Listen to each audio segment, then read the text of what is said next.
All right, so we're back with a final part 4. What I'm going to do is just briefly summarize all the red flags that we saw from the book of Daniel, and then get into one final issue that is problematic for Daniel, which is another element of Daniel 9, the 70 weeks prophecy. And then I'll probably make a separate video.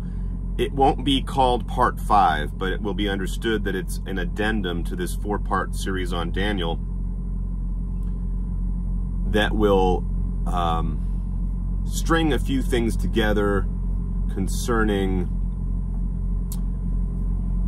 Daniel's relationship to Revelation, particularly as it comes to bear on the person of Paul, because this is going to show,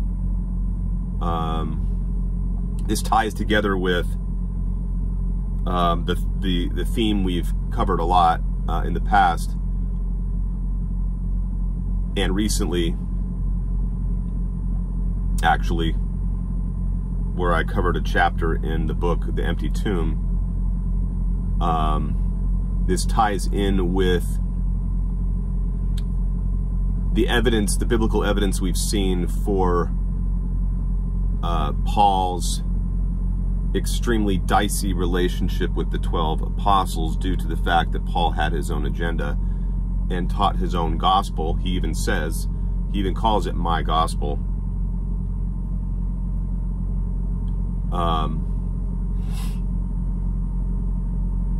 And so we will do that. Okay, so let's go ahead and summarize what we've discovered by looking at Daniel, all the red flags that we've seen.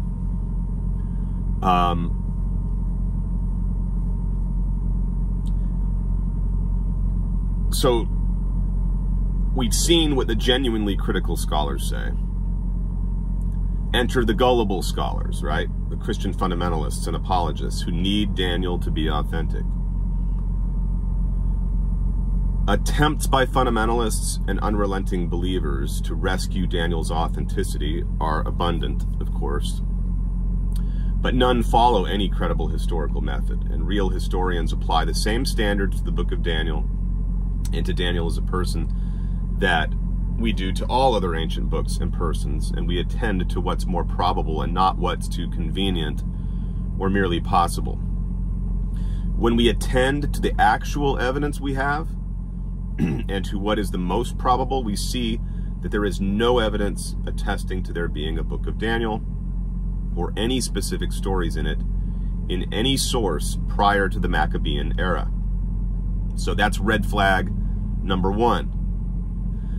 The earliest reference to Daniel as a person in Ezekiel appears to imagine him as a foreign wise man in distant mythic times, not as a Jewish prophet, much less of the Persian court, and makes no mention of his writing books, much less of his being Ezekiel's contemporary. So that's red flag number 2. Daniel makes too many inevitable mistakes that are impossible for an eyewitness and leading Babylonian and Persian official as its author is portrayed to be. Red flag number 3. Daniel only produces detailed and correct historical data for the last 10 years of King Antiochus. Red flag number 4. It then gets completely incorrect everything that happened just before and after his death. Red flag number 5. These coincidences are absurdly improbable on any other theory than that Daniel was written shortly before 164 BCE as propaganda, promoting an ongoing war and cultural program. Exactly in line with that conclusion and supporting it as evidence, the content of Daniel thoroughly supports the political and cultural interests of the Maccabees at exactly that time.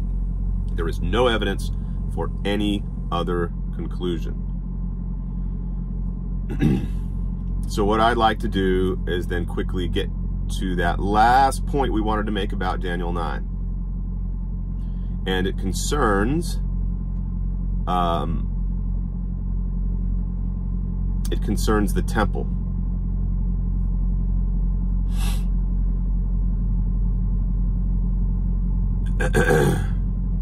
And I had some notes here to help me, and I'm not finding it. What happened?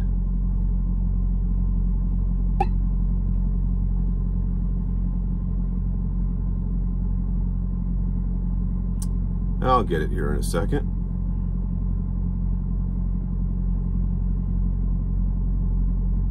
All right, so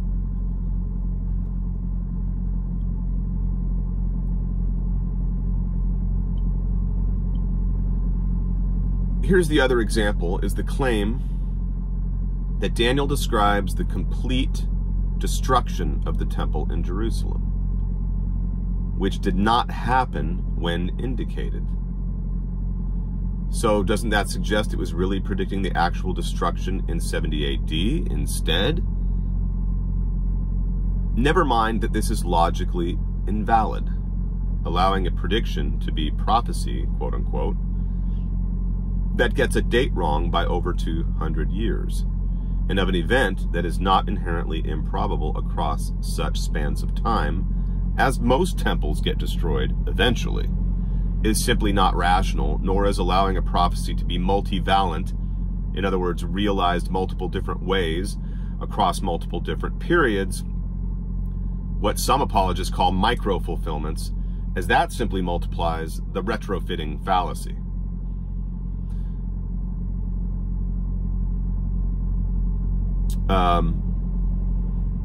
Real historians don't behave this way. But it's all the worse that the claim is actually false. The destruction of the Jewish temple, okay, is never mentioned in Daniel at all. Across all 6 mentions of the temple in Daniel, not once is it said that it will be destroyed. But of course, Jesus in the Gospels, in the Olivet Discourse, or the Gospel writers, whoever put the words in his mouth, ex post facto, after the destruction of the temple in AD 70, show Jesus proclaiming that Daniel said the temple would be destroyed, but that is not actually what Daniel says.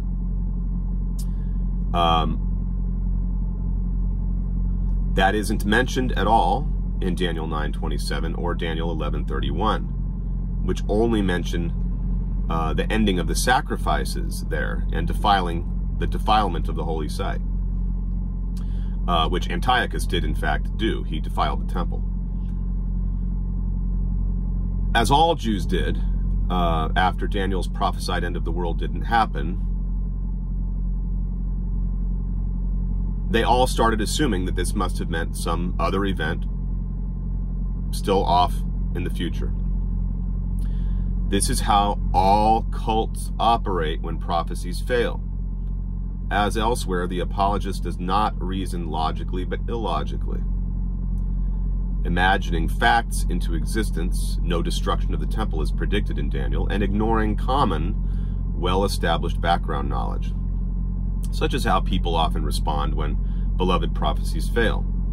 It should disturb them that they ever convince themselves by such illogical reasoning. Because if they are doing that here, how many other beliefs are they defending with similarly irrational logic, right? So I thought about, you know what? I'll go ahead and add, instead of creating an addendum video, let me go ahead and discuss, because it's not going to take very long, how this ties in with Paul as a false apostle, at least according to the standards of Jesus and his followers. They would have considered Paul to be a false apostle for reasons that we've covered in the past. We saw how Paul wanted to do away with the law. He saw that the law was good during the dispensation in which it was intended, the Old Testament dispensation, but he didn't see any use for it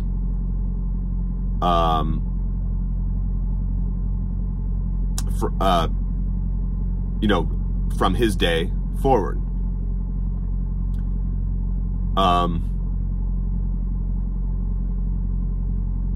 The dispute over the law with the apostles is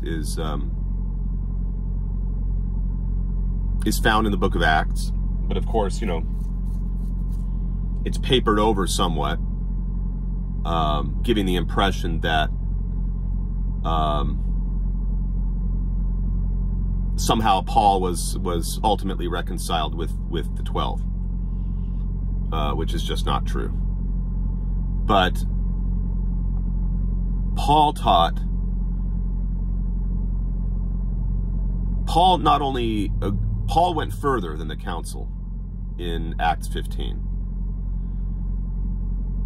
Paul not only thought that Gentiles did not need to follow Jewish law, or the particulars, the details of Jewish law. He didn't believe that the Jews needed to continue following Jewish law. And that's where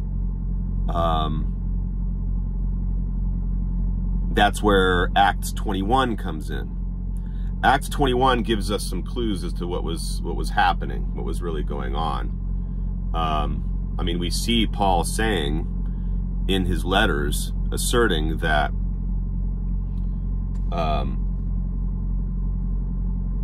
that we're now in a dispensation of grace, that the law is no longer applicable. He puts down circumcision. He even says that those of the circumcision should castrate themselves in Galatians. I won't go over all the evidence that we already covered. You can go back and listen to those videos. But in Acts 21, Paul has returned to Jerusalem, and he meets with James and his men. And then at some point, and this is Acts 21, the section I'm thinking of begins in verse 18 and goes to the end of the chapter. They're ecstatic to see him. They're overjoyed by the fact that Paul is bringing all these new converts into the new sect. And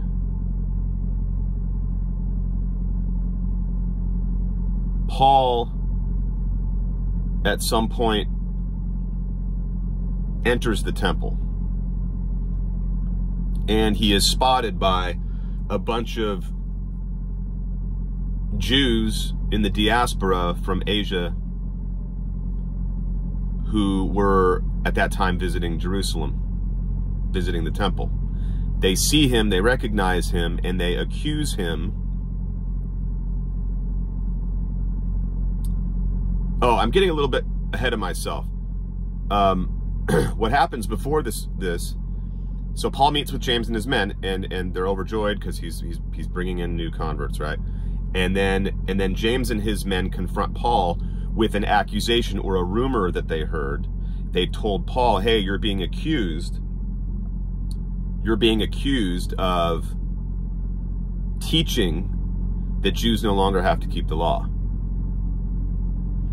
And they tell Paul, "I'm sure these rumors aren't true. Why don't you come with us tomorrow? Because 4 of our men have taken a vow, and they're going to go get shaved in the temple. They're going to go purify themselves. Why don't you go into the temple and take part in the whatever the ceremony was or the ritual was?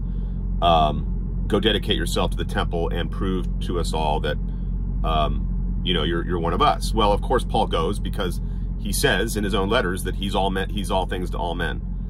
So of course he does what he's told, and that's enough for James and his men. They are convinced that Paul is genuinely a follower of theirs, and he's simply trying to bring everybody into James' fold. Paul goes to the temple the next day, where those Jews from Asia see him. The very sight of Paul causes a huge uproar, causes a riot. They take him, physically force him out of the temple, and when they're about to literally kill him, the text says, the Romans intervene. Roman soldiers intervene. The captain intervenes, and the soldiers literally had to lift him up through the crowd to prevent the violence of the crowd from overwhelming everyone, and to keep them from getting to Paul and tearing him apart.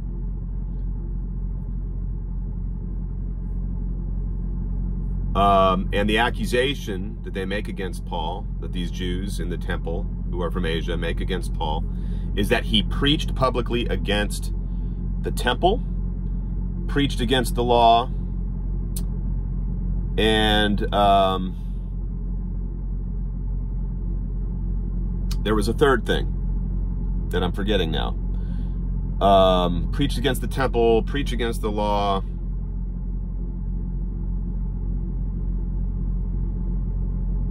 I'm forgetting it, but that's all right. You can look it up yourself.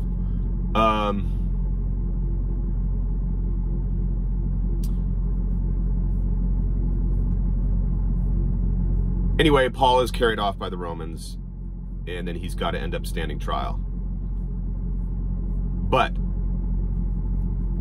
we see it's important to see this thread. This thread runs through the whole New Testament of this bad blood between Paul and the churches in Asia, the converts in Asia. Because Paul admits explicitly in 2 Timothy 1:15 that all of the brethren in Asia have deserted him. He literally complains that all the brothers in Asia have abandoned him. Now that's very interesting from the standpoint that the book of Revelation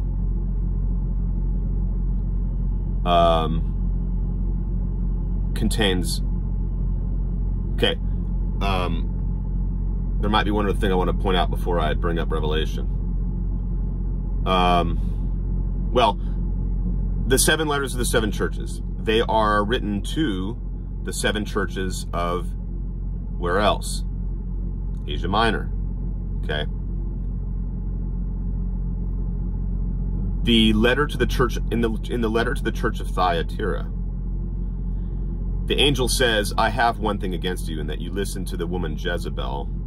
Of course, this is a reference to Jezebel from the Old Testament, who has you, who's preaching that you should, preaching the practice of sexual immorality and the eating of meat offered to idols. She's preaching that eating meat offered to idols is no big deal.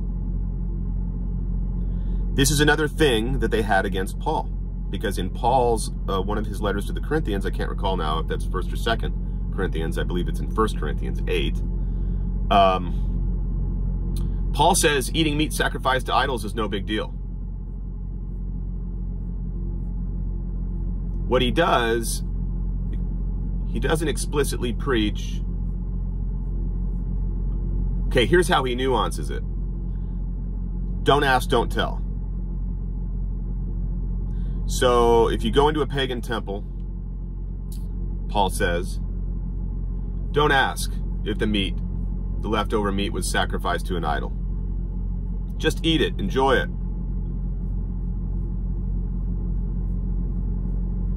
But if you find out that only if you explicitly discover that it was sacrificed to an idol, you have knowledge that it was sacrificed to an idol, it's better not to eat it. And what's the reason that Paul gives? He doesn't forbid the eating of the meat for the sake of the meat, but rather for the sake of a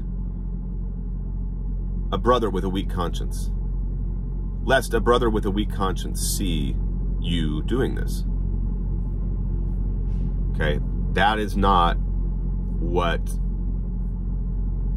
the council in Jerusalem in Acts 15, headed by James, prescribed. It's a flat prohibition on meat sacrificed to idols. But Paul is saying you could walk into a temple knowing it's a pagan temple and eat the meat as long as you don't ask and you don't hear that the meat was sacrificed to an idol. And the only reason you wouldn't do it is because you're looking out for your weak brother. The letter to Thyatira obviously is not taking Paul's side there. And lo and behold, what do we find at the end of the book of Revelation? Paul is not included in the 12 foundation stones of the New Jerusalem. He's left out. Even though in Christianity, Paul is almost a central pillar. I mean, he wrote most of the New Testament. In terms of just the sheer number of, if we're going by number of letters, the number of epistles. And he was the chief apostle to the Gentiles, according to Christianity. But he does not get any recognition by the author of the Apocalypse. So we have these huge facts staring at us within the pages of Scripture itself that should be major clues, and they get overlooked, consistently overlooked and ignored. And I tie all this in with Paul because Revelation, just like the Olivet Discourse passages in the Gospel, make a number of allusions to the book of Daniel. It's all over the place. Chapter 13, references to the beast. The very first chapter where John sees the Son of Man, whom he links up with Daniel's Son of Man in Daniel 7, and other places. So if Daniel is a forgery,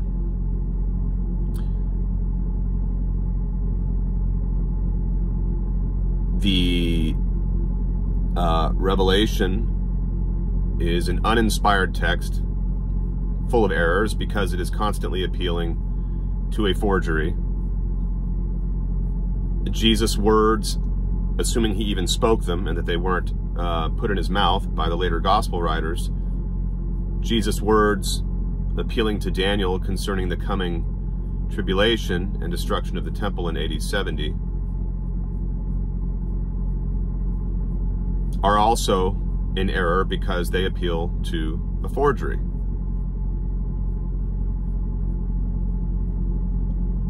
And if that wasn't enough, these same, well, Revelation, one of those books, which continually appeals to this forgery, is at the same time reinforcing the fact that Paul was considered a charlatan. So the evidence against Christianity continues mounting.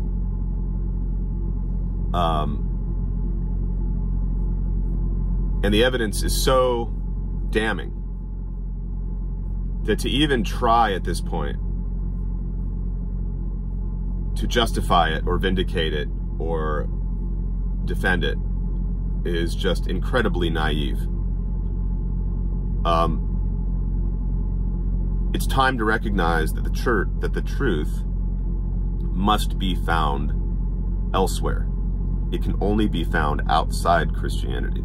Not just Christianity, but outside Judaism, outside the Abrahamic traditions.